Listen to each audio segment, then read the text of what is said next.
This is Tim from Your Tech Studios. Today in this video I'm going to show you how to add games and applications to folders on your PlayStation. So I'm going to delete these folders right here, and this is very easy. So you probably want to make a game applications folder and then like your various different FPS titles or something like that. So just go to the application and press options on it, and then go to add a folder, and let's go to add new folder.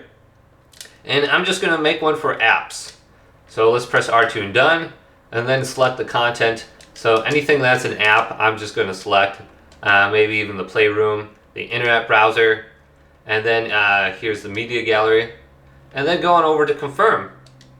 And then we can go on down, and we can rotate these how we want. So the ones that are most used, I'll put on the far left. So my capture gallery here in the internet browser, I'll probably use those the most. Go to OK, and then here it is. So here is my folder for all these apps, and then I have more room for the games right here. And we can do this for games too. Just press options, go to add folder, and then maybe make one for FPS games or most played or something like that. And then go to select, and let's select my my games.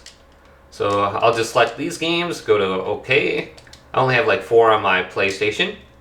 And then here we go. Makes everything a lot nicer when I'm just scrolling through everything. I don't have so many just random apps on here that I'm not using. And then I can press options on here. I can edit the folder, I can delete the folder, or I can delete the games in the folder at the same time. So very easy to do. Hopefully this video did indeed help you guys out. Did leave it a big thumbs up and subscribe to my channel down below.